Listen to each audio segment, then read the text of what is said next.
Good evening, everyone. Today we are going to discuss Dirichlet integral in lecture number 29. अब 29 में आज हम लोग Dirichlet integral को डिस्कस करने वाले हैं. Dirichlet integral बहुत ही इम्पोर्टेंट रिजल्ट है. ये बहुत ही इम्पोर्टेंट है और बहुत ही स्पेशल टाइप का ये इंटीग्रल है. Dirichlet साहब का बहुत बड़ा कंट्रीब्यूशन था. तो इन्होंने क्या कहा साहब ने कि अगर एल एम एन जो है ये सारे पॉजिटिव होंगे, if l m n all are positive, then the integral one can find the triple integral where the function is what, x power l minus n, y power m minus 1, z power n minus 1. Here function means what? Integrand.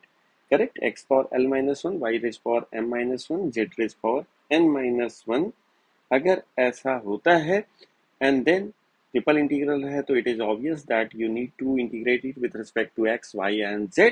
So it will give you what? The output will be in the form of gamma L, gamma M, gamma N upon gamma L plus M plus N plus 1. I am sure that all the audience who is listening me or all the viewers जो कि अभी देख रहे हैं इसको, they are well familiar with gamma function.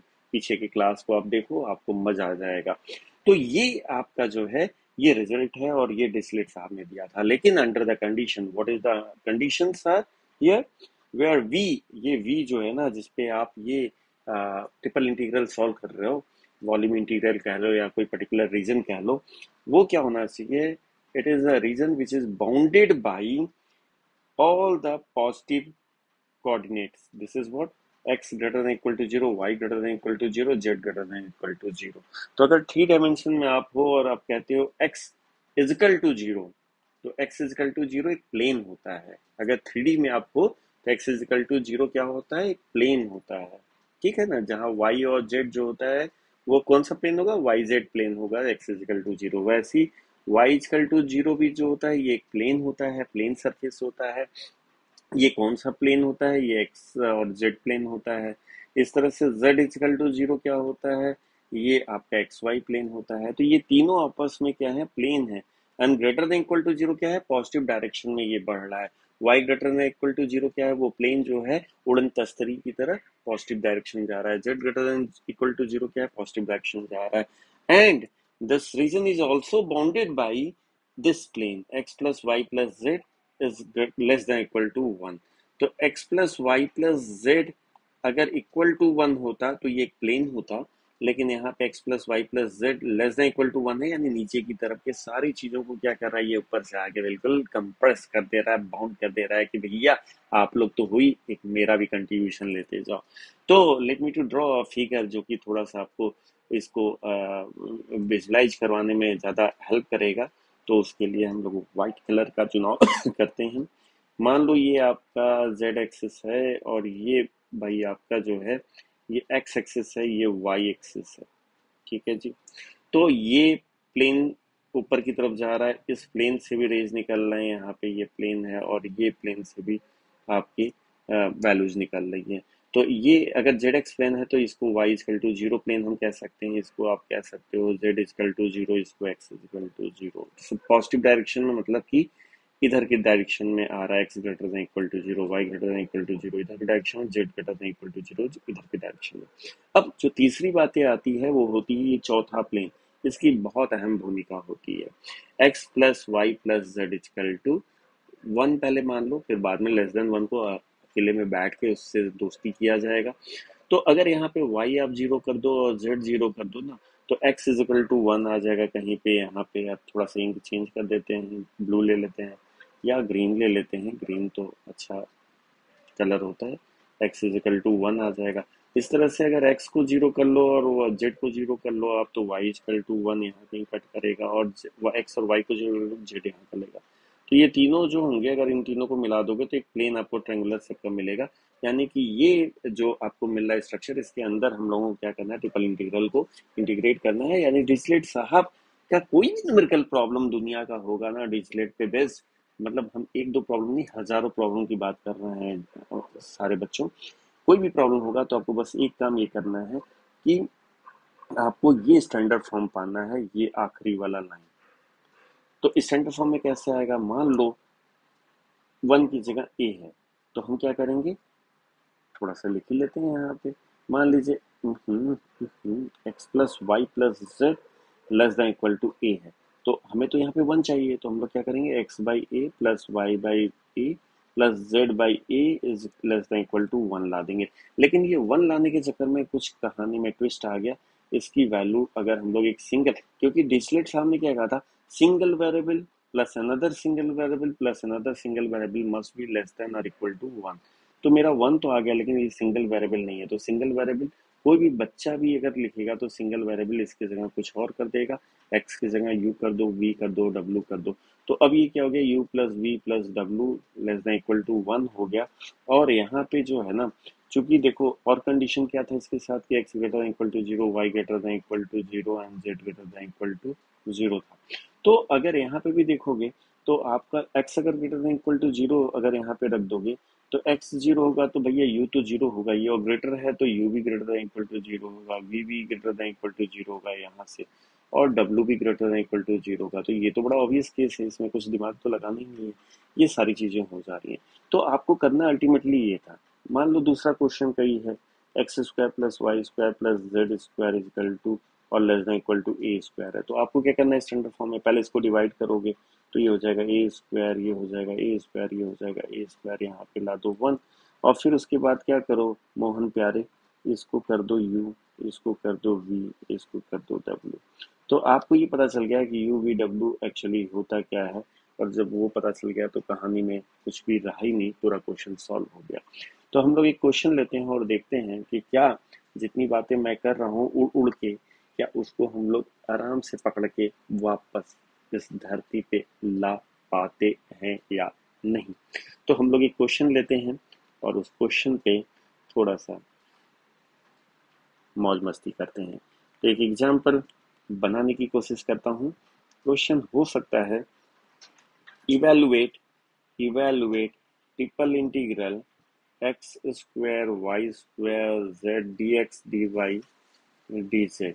ठीक है जी। Bounded by x greater than equal to 0, y greater than equal to 0 and z greater than equal to 0। देखो भाई, ये जरूरी नहीं कि x greater than equal to 0, y greater than equal to 0, z greater than equal to 0 ही लिखा रहा है। ये आपको दे सकता है पॉजिटिव कोऑर्डिनेट से भी बाउंड है, या आपको कह सकता है कि x equal to 0, y equal to 0, z equal to 0। इन तीनों का मतलब ना आप वही समझिएगा कि आपका क्या है कि ये पॉजिटिव क्वाड्रेंट में ही जाके वहां पे पड़ रहा है। यहाँ पे क्वाड्रेंट नहीं कहते हैं, क्वाड्रेंट तो हम लोग कहते हैं 2 डायमेंशन में, 3 डायमेंशन में ये ऑक्टेन होता है, पॉजिटिव ऑक्टेन में जाके पड़ रहा है। ठीक है ना। तो आईपीएससी नोमेनक्लेचर पढ़ा है ना आपने केमिस्ट्री में, octane, heptane, hexane, pentane, butane, propane, मजा आ गया। छोड़ो, वापस आते हैं। एथेन, मीथेन, वापस आओ वापस। This is all bounded by this, ये हो गया। And it is also bounded by x plus y plus z less than equal to c। ये मेरे पास आ गया। अगर ये आ गया तो आपका पहला जो ध्यान पड़ना चाहिए वो यहाँ पे पड़ना चाहिए कि भाई ये है क्या, ये क्या स्टैंडर्ड फॉर्म में नहीं है, नहीं नहीं नहीं है। 100 बार पूछने पे भी हम लोग यही कहेंगे नहीं है, हर एक बच्चा कहेगा नहीं है। तो स्टैंडर्ड फॉर्म में करने के लिए x by c plus y by c plus z by c करो, समझ में आ रहा है, लेस देन इक्वल टू 1। 1 तो आ गया, लेकिन उसके लिए पेनल्टी पे क्या करनी पड़ी कि ये साहब ऐसे क्यों है, मैं ऐसा क्यों हूँ, मैं ऐसा ही हूँ। So this is what x by c is equal to, will write here u, and y by c is equal to, you need to write here v, and let me to write z by c equal to w. The moment when you are writing this, then the value of x becomes cu, and similarly one can write the value of y as equal to cv, and the value of z can be rewritten as cw. It will give you what? It will give you the value of dx. From here one can find the value of dy. From here one can find the value of dz, which will be c dw. This is what? C dv and c du।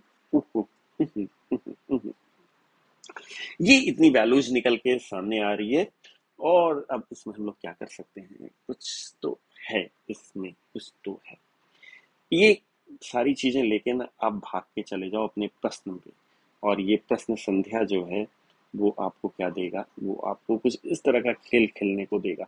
अच्छा, x greater than equal to y और z अगर greater than equal to zero है ना, तो आंख बंद करो और आप भी लिख दो भैया एक्स अगर है ना तो मेरा यू क्या है, यू भी तो पढ़ा लिखा आदमी है, ये भी greater than equal to zero ही होगा, ज्यादा मजाक नहीं। करेक्ट। अभी जो है ये triple integral x square y square z. Now we can write here, let me to consider the triple integral x square y square z dx dy dz. That will be equal to, it will be equal to what? Let me to check. The value of x as per our assumption, it is cu. So let me to write cu का square cv y y कहीं पे देख लो लिखा हुआ है आपने cv और square और जेड सी डब्ल्यू और dx क्या है, dx by c d u है, डी बाई सी वी है और c d u d v d डब्ल्यू, ये सारे लोग आ गए यहाँ पे और ट्रिपल इंटीग्रल साहब आप पढ़े रहिए यहीं पे।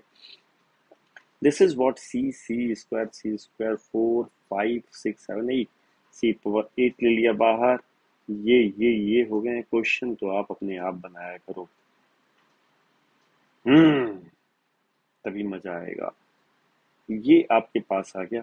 अभी क्या है, हम लोगों को इसको स्टैंडर्ड फॉर्म में कर देना चाहिए। स्टैंडर्ड फॉर्म मतलब क्या, यू रेज पावर 3 - 1, ये किसके बराबर होगा, यू स्क्वायर के बराबर होगा। इसको लिख सकते हो 3 - 1, ये वी स्क्वायर के बराबर होगा। इसको लिख सकते हो 2 - 1, ये डब्ल्यू के बराबर होगा। D u d v d डब्ल्यू, ये सारी चीजें यहाँ पे आ गई। क्यों ऐसा किया, इसलिए किया क्योंकि मेरे को डिरिचलेट साहब ने जाते जाते ये फार्मूला दे के वो गए थे विरासत में कि L-1 M-1 N-1 होगा ना बच्चा तो तुम्हारा भला हो जाएगा। तो इस भलाई के रास्ते पे हम लोग आगे बढ़ते हुए इसको लिख दें सी पावर 8 डायरेक्ट फार्मूला। आप लिखो बाय डिरिचलेट्स वी हैव, इतना तो सम्मान देना बनता है भाई, बहुत बड़ा कंट्रीब्यूशन था। ऑन सीरियस नोट्स, ये सारे मैथमेटिशियन जो हैं इतना बड़ा कंट्रीब्यूशन दे के गए हैं ना कि इन सबको जितना भी सलूट मारो उतना कम है। Gamma l, gamma m, gamma n, देख रहे हो कितने बड़े बड़े क्वेश्चन खटाखट सॉल्व हो जा रहे हैं, वो सिर्फ इन लोगों की देन है। 3 + 3 + 2 + 1, एक बारी फार्मूला को देख लो बच्चा। मैं तो थोड़ा सा धीरे धीरे चलने वाला व्यक्ति, आप लोग काफी फास्ट हो। Gamma l plus m plus n plus 1, ये है एग्जैक्टली वैसे ही लिखा है, कहीं कोई गड़बड़ी नहीं। तो c raised power 8 and this is factorial 2 factorial 2 factorial 1 3 6 8 9 factorial 8, इसको सॉल्व करो, it will give you the solution. So what is the benefit now we have after that you're studying this particular thing or going with this Dirichlet theorem or Dirichlet integral? सबसे बड़ा benefit तो ये है, you not require here for any questions to go for evaluating that particular question by integrating it 3 times. Correct? You can write question directly without going for integration. तो ये एक आपका क्या है, this is a time saving process, it is not killing your time, तुरंत आपको answer दे दे रहा है। करेक्ट? तो ये एक सबसे बड़ा एडवांटेज है यहाँ पे, ये आपके लिए वेटेज है। एक और क्वेश्चन बनाते हैं ऐसे ही और देखते हैं, ये बड़ा इंपॉर्टेंट क्वेश्चन जो डिरिचलेट का थ्योरम है अपने आप में है। स्टेटमेंट बिल्कुल याद रखो आप, साथ ही साथ उसके जो प्रॉब्लम्स हैं वो भी अपने दिमाग में रखो, आपके काम आने वाले हैं। एक्स स्क्वायर और आप यहाँ पे y ले लो, dx dy dz ले लो, ऐसा कुछ कर लो आप यहाँ पे, और एक रीजन ले लो ओवर द रीजन, और इस रीजन में आपका कुछ भी हो सकता है, पॉजिटिव कोऑर्डिनेट हो सकता है, बाउंडेड बाई कुछ भी लिख लो यहाँ पे, bounded by positive, in positive octant लिख सकते हो, या x is greater than equal to 0 लिख दो, y greater than equal to 0 लिख दो, z greater than equal to, कुछ भी कर लो प्यारे। और आपका जो सबसे बड़ा जो एक वेरी इंपॉर्टेंट जो आपका गेस्ट है ना, जो आने वाला है चीफ गेस्ट बन के, वो कौन है, एक्स बाई ए। आप समझ पा रहे हो कि हम इसको चीफ गेस्ट क्यों कर रहे हैं, z by c is equal to 1। ये इक्वल टू 1 हो या लेस देन और इक्वल टू 1 हो, बात एक ही होता है। तो कहानी को समझने की कोशिश करो। This is what you need to take it as equal to value of u, take it as value of v, take it as value of w। और ये बाकी सारी चीजें वही होगी, आप कर लीजिएगा। राइट हैंड साइड ऑलरेडी 1 है, कुछ करना नहीं है। इसको आप पीछे वाले क्वेश्चन की तरह आप सॉल्व करोगे तो x by a is equal to u, that will give you the value of x is equal to a u, and here from here you can find a du। ऐसे ही बाकी values को निकालो और रख दो standard form में और इसको सॉल्व कर लो, ये कहानी खत्म हो जाएगी यहीं पे। तो सेकंड क्वेश्चन आप खुद कीजिएगा। ऐसे तमाम क्वेश्चन हैं जो कि हम लोग बाद में देखेंगे और कर सकते हैं। एक प्रॉब्लम और ले लेते हैं। क्वेश्चन ऐसे ले सकते हो, find the volume of a region which is solid region which is bounded by which is bounded by um, the first octant, कुछ भी लिख दो, the first octant of the ellipsoid लिख दो यहाँ पे। X square by a square, कुछ और भी लिख दें, y square equal to a square रखें, बी स्क्वायर कर दो आपकी पारी, z square upon c square कर दो और यहाँ पे इजकल टू 1 कर दो, इजकल टू 1 कर दो। एलिप्सॉइड क्या होता है, आपने अंडे को देखा होगा एक शेप में, अगर इसी का 3D आप बना दोगे तो ये एलिप्सॉइड हो जाएगा। तो इसका केवल हम लोग को फर्स्ट क्वाड्रेंट चाहिए भाई, केवल फर्स्ट क्वाड्रेंट चाहिए। तो ये क्वेश्चन वैसे ही क्वेश्चन हो जाएगा जो आम क्वेश्चन होता है, ये हम लोग के लिए कोई सर दुखाऊ क्वेश्चन नहीं है मेरे भाई। इसकी वैल्यू u मानो, इसकी वैल्यू v मानो, इसकी वैल्यू w मानो और खेल खत्म करो। X square by a square is equal to u और उसकी v मानो, x square is equal to a square u आ जाएगा। और यहाँ से अगर आप देखोगे तो आप इसको ऐसे लिख सकते हो, x is equal to a under root u कर सकते हो और यहाँ से आप dx से निकालोगे तो a and this will give you half and 1 by root u d. तो आप इस तरह से बाकी भी वैल्यू निकाल लेना। आप इसको भी जब करोगे v की वैल्यू तो y square by b square आएगा, इसको v, इसको निकाल, ये सारे वैल्यूज निकाल के ना कहाँ लेके भाग जाओगे, वॉल्यूम में। अब वॉल्यूम का फॉर्मूला तो यहाँ पे दिया नहीं है, पिछले क्वेश्चन में जो हम लोग ने किया था सब में ये दिया हुआ था।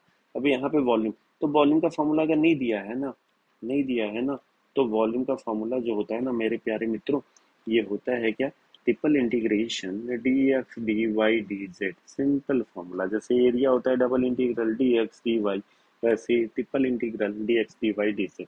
तो अब आप d x d y d z की वैल्यू रखो यहाँ पे और यहाँ पे आप कोशिश करो कि एक्स पावर समथिंग दिखे, वाई पावर समथिंग दिखे, जेड पावर समथिंग दिखे। वो समथिंग में आपको क्या करना है, m-1 m-1 और l m-1